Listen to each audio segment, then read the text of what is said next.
सभी देखने वालों को नमस्ते, जय माता दी। आप सभी को वट सावित्री उपवास की बहुत बहुत शुभकामनाएं। इस शुभ मौके पे आपके लिए मैं बहुत ही खास वीडियो लेके आई हूँ, जिसमें आप जानने वाले हैं कि इस उपवास में क्या खाना शुभ है, क्या है निषेध, कौन सा वो फल, कौन सी वो सब्जी है जो यदि हम इस उपवास में खा लेते हैं तो आपका उपवास भी खंडित हो सकता है। क्या सच में इस उपवास में पानी भी नहीं पिया जाता? क्या सच में इस उपवास में केवल मीठा ही खाया जाता है?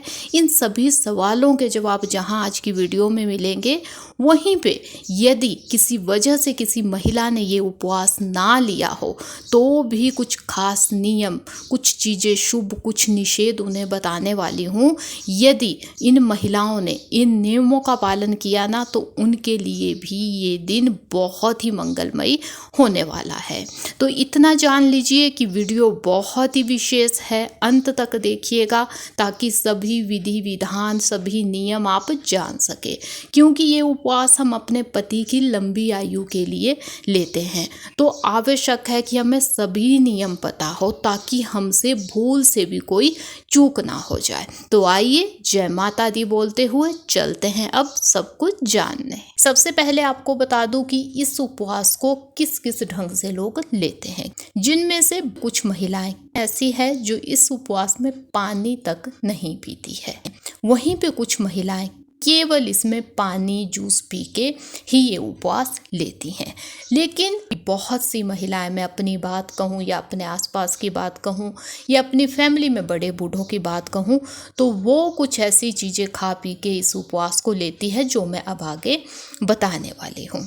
सबसे पहले जान लेते हैं कि इस उपवास में क्या हमें खाना चाहिए। तो देखिए, यदि आपने उपवास नहीं भी लिया है तो केवल सात्विक भोजन आप इस दिन खाइएगा। सिंपल सादा भोजन जिसमें कोई लहसुन प्याज ना हो, जिसमें कोई नॉन वेज ना हो, कोई अंडा ना हो, कम मसालों से बना हुआ, कम तला भुना हुआ भोजन यदि आप इस दिन खाती है तो आपके लिए भी ये दिन शुभ होगा। जिनका उपवास है वो उपवास खोलने के समय केवल सात्विक भोजन ही खा सकते हैं। अब यदि उपवास लिया है तो देखिए, पानी इस उपवास में आप पी सकती हैं। ऐसा नहीं है कि बिना पानी पिए ही ये उपवास लेते हैं, पानी पिया जा सकता है। इसके साथ ही आप दूध या दूध से बनी हुई अनेकों चीज़ें इस उपवास में खा सकते हैं।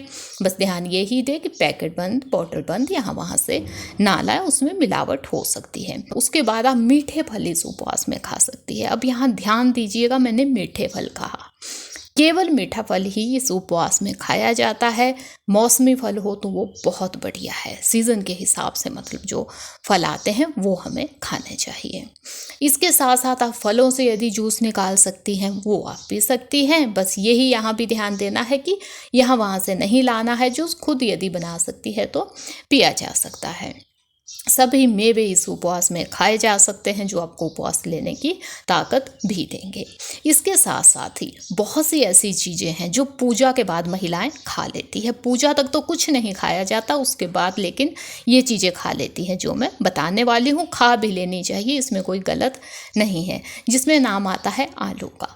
आलू से बनी हुई अनेकों चीज़ें आप इस उपवास में खा सकते हैं। ये मैं पहले ही बता दूँ कि इस उपवास में मीठा खाने का ही नियम आता है, नमक इसमें नहीं खाया जाता है। तो जो भी चीज़ें बनाए या मीठी बनाए या फीकी बनाए। के साथ ही आप कद्दू, घिया, इन चीज़ों से भी हलवा बना के खा सकती हैं। साथ ही साथ आप शक्करकंदी खा सकती हैं। के साथ ही आप साबूदाना बना सकती हैं। मखाने से आप अनेकों चीज़ें बना सकती हैं। जो उपवास के चावल आते हैं उनका भी इस्तेमाल किया जा सकता है। जो उपवास के आटे होते हैं उनका भी इस्तेमाल किया जा सकता है। सभी चीज़ों में ये ध्यान दें कि शुद्धताएँ देख लें, ताज़ा चीज़ें लाएं, कोई जीव हत्या आपसे नहीं होनी चाहिए। तो ये कुछ चीज़ें हैं जो इस उपवास में खाई जा सकती है।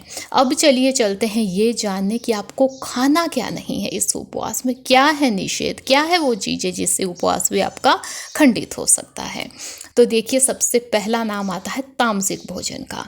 इस दिन तामसिक भोजन निषेध कहा गया है, चाहे वो उपवास खोलने का समय है या यदि आपने उपवास भी लिया है तो यदि बाकी सदस्य भी आपकी फैमिली में हैं वो भी तामसिक भोजन उस किचन में नहीं बना सकते जहां आपने अपने लिए कुछ चीज़ बनानी है। इस चीज़ का विशेष ध्यान देना चाहिए। तामसिक भोजन क्या होता है ये भी आपको बता दूं, जिसमें नॉन वेज भी आता है, अंडा भी आता है, साथ ही साथ लहसुन प्याज भी आता है। तो ये चीज़ें आपको बिल्कुल भी इस दिन नहीं खानी है। इसके साथ ही आपको नशीली चीज़ें इन शुभ दिनों में नहीं खानी चाहिए, नशे से आपको बचना चाहिए। साथ साथ ही कुछ साग सब्जी ऐसी है जो हमें इस उपवास में खाने से बचना चाहिए। अब मैं यहाँ ये भी बता दूं कि जो मैं सब्जियाँ साग बताऊंगी वो निषेध नहीं है, लेकिन उन्हें खाना शुभ भी नहीं माना जाता है। जिसमें नाम आता है आपके, देखिए जो पालक होता है, जो साग होते हैं उन्हें खाने से बचना चाहिए। जो गोभी है उन्हें खाने से हमें बचना चाहिए। मूली खाने से हमें इन शुभ दिनों में बचना चाहिए। साथ ही साथ जो बैंगन होता है इसे निषेध माना जाता है, तो इसे भी हमें इस पूजनीय दिन में नहीं खाना चाहिए। तो आप ये ध्यान दें कि जब आपने उपवास खोलना हो तो जो साग सब्जी मैंने बताई इन्हें आप ना बनाएंगे तो शुभ माना जाएगा। साथ ही साथ एक मलका की दाल, इसे खाना भी नहीं माना जाता है, चाहे उपवास हो चाहे उपवास खोलने का समय हो। अब देखिए, यदि आपका उपवास है तो अन्न तो आपके लिए निषेध है, तो कोई भी अन्न, मक्की है, गेहूं है, चावल है, ये कोई भी आप नहीं खा सकते हैं। इसीलिए आप कोई पैकेट बंद चीज़ें भी नहीं खा सकते, क्योंकि इनमें इन चीज़ों की मिलावट हो सकती है। एक खास चीज़ इसमें जो है जिसे निषेध माना गया है वो है खटास वाले फल। जी हाँ, ये ही तो कुछ खास नियम है इस उपवास के।